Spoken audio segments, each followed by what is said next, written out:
हजरात, दादरलैंड की फिर से हवा निकल गई है। अमेरिका के डिफेंस मिनिस्टर, यकीन कीजिए परवरदिगार की कसम, आप जिसको भी मानते हैं कसम खाओ और बताओ सुबह अमेरिका के डिफेंस मिनिस्टर का क्या बयान सुना था आपने। अमेरिका के डिफेंस मिनिस्टर ने कहा था कि हम अपनी फौज उतारेंगे, हम अपनी फौज उतारेंगे, हम अपनी फौज उतारेंगे। अमेरिका की जितनी भी डिफेंस एजेंसियां हैं, पेंटागन ने कहा था भाई हम अपनी फौज उतारेंगे, कब्जा करेंगे, ये करेंगे, वो करेंगे। गुलाबी सुअर ने तो यूं कह दिया था भाई हम तो अपनी फौज उतारेंगे, हम कब्जा कर लेंगे, खर्ग आइलैंड ले लेंगे। अभी इस बयान को 12 घंटे नहीं हुए अमेरिका के, लीजिए सबूत देखिए। अमेरिका का विदेश मंत्री ही पलट गया है। अमेरिका के विदेश मंत्री ने कहा कि हम ईरान में घुसपैठ नहीं करेंगे, हमारा कोई ऐसा प्लान नहीं है मित्रों। अरे अणभक्तों, देखो तुम्हारा बाप कहां हार रहा है। हजरात, मुझे तो मजा इसलिए आ रहा है कि जितने भी फादरलैंड वाले हैं भाई साहब अपने पिछवाड़े में मिसाइल महसूस करते हैं। जितनी मोहब्बत अमेरिका और इजराइल से इन लोगों ने मुसलमानों की नफरत में दिखाई थी, सारी मोहब्बत सूद समेत इनके पिछवाड़े में घुसाई जा रही है। इसके अलावा अमेरिका अपने एलाइज यानी अपने साथियों से भी कह रहा है कि नहीं नहीं घुसपैठ नहीं करनी ना। अगर घुसपैठ करी वो तो खड़े हैं भूखे शेर, फिर वो जो हमारे अंदर घुसपैठ करेंगे उसका क्या? ना ना ना ना ना।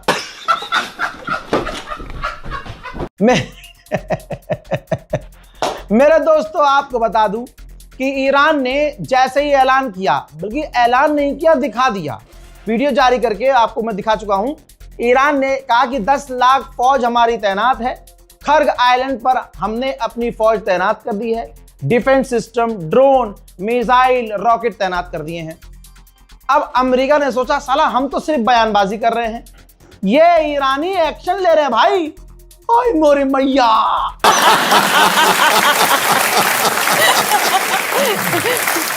लेकिन रुक जाइए, फितरत है अमेरिका की धोखा देने की। पहले हमला करने का माहौल बनाया और अब कह रहा है कि हम हमला नहीं करेंगे, हम घुसेंगे नहीं। ठीक इसी तरह से डोनाल्ड ट्रंप ने कहा था कि हम 10 दिन दे रहे हैं, खुद ही कहा था, ईरान ने मांगा नहीं, कहा कि हम 10 दिन दे रहे हैं, ईरान की बड़ी फैसिलिटीज पर हमला नहीं करेंगे। लेकिन हमला कर दिया। ईरान के वाटर प्लांट, ईरान के स्टील प्लांट पर इजराइल ने हमला कर दिया। तो अब जो ये कह रहा है कि हम घुसपैठ नहीं करेंगे, यह भी एक चाल हो सकती है। तुर्की के डिफेंस मिनिस्टर ने कहा है कि पूरे इलाके को, अरब देशों को, मुस्लिम देशों को आपस में भिड़वाने का काम कर रहा है इजराइल, और यह साजिश उसकी खुलकर सामने आ रही है। खुद ये जो गेम लिखा है इस जंग का, वो इजराइल ने लिखा है। पूरे इलाके के लिए खतरा और आतंक इजराइल बना हुआ है। अब अमेरिका के लोग भी समझ रहे हैं, पढ़ रहे हैं। अब ये कोई कॉन्स्पिरेसी नहीं रह गई है, कोई षड्यंत्र नहीं रह गया है। अमेरिका के लोगों के सामने सब कुछ खुलकर आ गया है और अमेरिका के लोग समझ रहे हैं कि इजराइल की पॉलिसी क्या है। हजरात, ईरान ने कभी इतना पैसा नहीं कमाया जितना वो इस जंग में कमा रहा है। जी हाँ, ईरान के नुकसान तो हो रहे हैं वो अलग, लेकिन अगर कुछ फायदा हो रहा है तो उसको भी गिनना चाहिए, क्योंकि पिछले 40 सालों में ईरान ने इतना पैसा नहीं कमाया। एक दिन में $140 मिलियन ईरान कमा रहा है, $140 मिलियन। सोचिए दोस्तों, जर्मनी के चांसलर ने भी ईरान को लेकर अमेरिका को झटके पर झटका दिया है और कहा है कि हमें डाउट है कि ये जो अमेरिका का प्लान था, ख्वाब था रिजीम चेंज करने का, ये नहीं हो सकता। जो अमेरिका इजराइल ऑफिशियल फादरलैंड वालों, सुनो, तुम्हारे बाप की औकात सुनो, ईरान के आगे क्या है।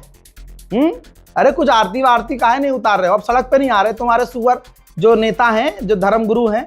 तिलक लगा रहे थे ना डोनाल्ड ट्रंप को, तिलक लगा रहे थे नेतन्याहू। अब क्या हुआ? गोप गोप। मेरे दोस्तों, इजराइल ने खुद बताया है कि अब तक जब से जंग शुरू हुई है, इजराइल में हमारे यहां 78,000 मर्तबा साउंड बच चुका है। छुपना पड़ रहा है, भागना पड़ रहा है, दौड़ना, क्यों हिला डाला ना भाई। रिपोर्ट ये कह रही है कि इजराइल के लोगों का सुकून छिन चुका है और जो भारतीय हजारों की तादाद में वहां मजदूरी करने गए थे, उनके वीडियोस आपको सोशल मीडिया पे मिल रहे होंगे।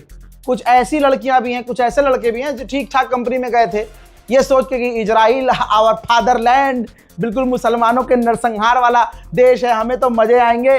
भाई साहब जिंदगी झंड हो गई है उनकी। भागते हुए वीडियो बना रहे रे भैया, क्या सोच के आए थे, क्या हो गया रे, काम धंधा सब चौपट हो गया है रे।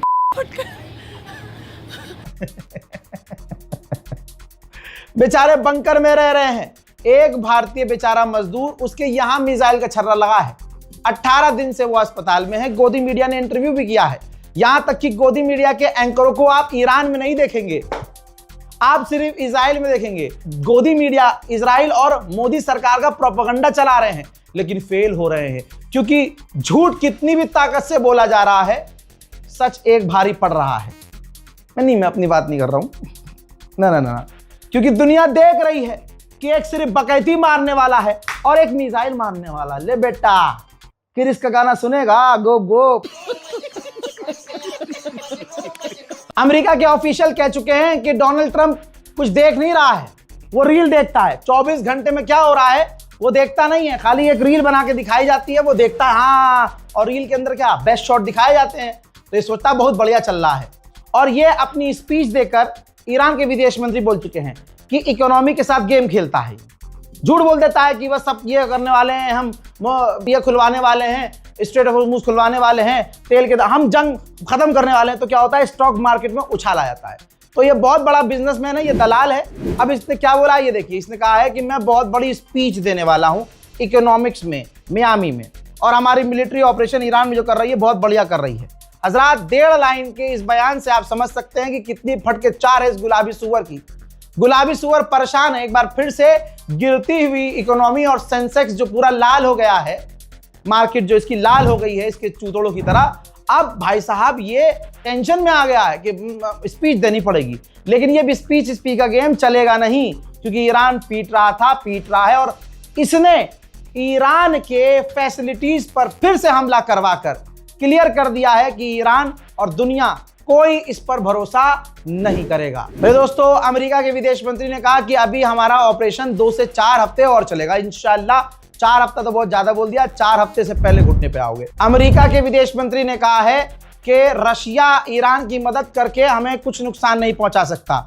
बस इसी बात पर व्लादिमीर पुतिन के ज़मीर को जिंदा हो जाना चाहिए और पूरी ताकत से ईरान की मदद करनी चाहिए। हजरात, इजराइल के हमले के बाद ईरान के विदेश मंत्री ने बहुत क्लियर कट कहा है कि इजराइल ने हमारी 2 सबसे बड़ी स्टील फैक्ट्री को और पावर प्लांट को और सिविलियन न्यूक्लियर साइट को उड़ाया है और साथ में इंफ्रास्ट्रक्चर को भी उड़ाया है। इजराइल ने खुद कहा है कि अमेरिका के साथ कोऑर्डिनेट करके हमने ये हमला किया है। अब ये जो अटैक हुआ है, ये डेडलाइन जो दी गई थी डिप्लोमेसी के बहाने कि हम आप पर हमला इस जगह पर नहीं करेंगे, ये तोड़ दिया गया है।